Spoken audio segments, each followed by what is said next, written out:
film kicks off with Eiza Gonzalez's character, Rhea.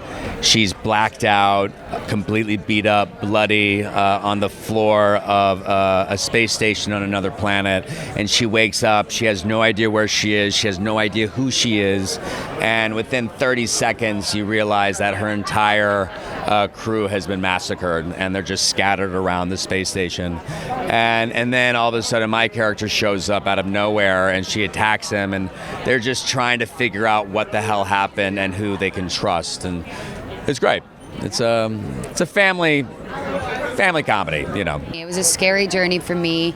I'd never done this level of body of work before. It's a very vulnerable job, this one specifically, I think for both of us.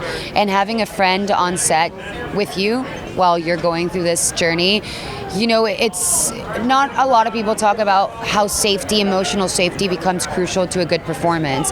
And having an emotional safe partner where I'd be like, I don't feel it, I'm not connecting, help me, or do you like that, what do you think, and being able to communicate in a safe space made a night and day of a difference.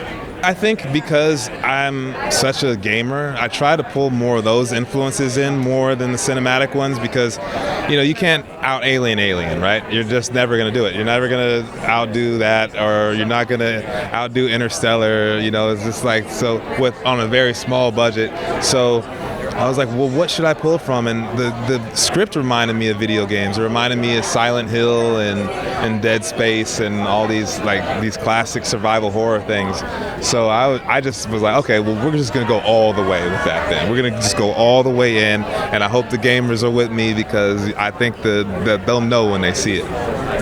Flylo is just such a visionary. I've been a fan of his music for many years, and he's just such an artist, you know, and he always with his music, with his visions, his videos, everything is so outside the box, and it's just very much in his own voice, and he does that in such an explosive, blinding, beautiful way with Ash. Every frame is just so well thought out and so beautiful, and to be able to go to that every day on set, it was very contained, because we were able to shoot the film from beginning to end, and that's very rare, but it was so self-contained. It just really, for the most part, took place on the space station and on this planet.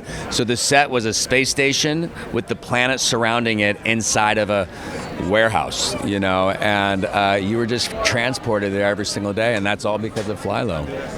He's incredibly talented, and this is his baby, his creation, and all of that movie is really his incredible talent of being able to create a world. It's world creation. That movie, you know, was a raw script in comparison to what you saw, and that is all his magical brain and his brilliant brain. So it's the dream collaboration, and I just hope people connect with it. It's a fun movie. It's a balls to the wall film. It's a risky movie, and it's an independent film, and it's not like your typical linear film. It's different, and I just hope that people at least walk out of the movie appreciating the craft and appreciating the swings and risks that this movie takes. Why was Eiza the right choice to be the number one on the call sheet? So, I mean, I already knew she was going to be dope, but like the first conversation, the first few things she said to me, she was like, when I read the script, it reminded me of Silent Hill 2 and Silent Hill 4. And I was like, that's real specific. That's exactly where my head is. And it just like, we just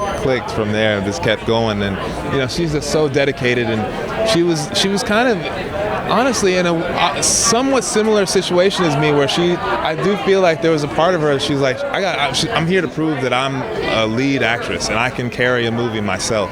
And like, that's kind of the same situation I was in, where like, I need to prove myself as a director. No, I could do this for real. And like, we both were super passionate about getting it done and doing the best that we could with what we had, yeah. People not only have great things to say about you as an actor, but maybe more importantly as a human being. Like, anybody who spends time around you is like, that dude's a fucking badass. Where does that come from? That's so nice of you to say. I don't know if that's true. Oh, it's true. I'm going on a limb and saying it's true. Look, it's first of all, it's just a blessing to be here, to be alive, just to exist. it's impossible that we do, but yet here we all are. We need to hold on to that and never forget that. And if you're doing something that you truly love, that you're passionate about, it's an embarrassment of riches. And I feel so blessed to tell stories, to be in movies, to be in TV, and then stand here and meet friends and talk about what we love. You know what I mean? It's a blessing. We all need to hold on to that. Fuck yeah, Aaron. Thank you. Hey, pledge, buddy. Thank you. Thank you.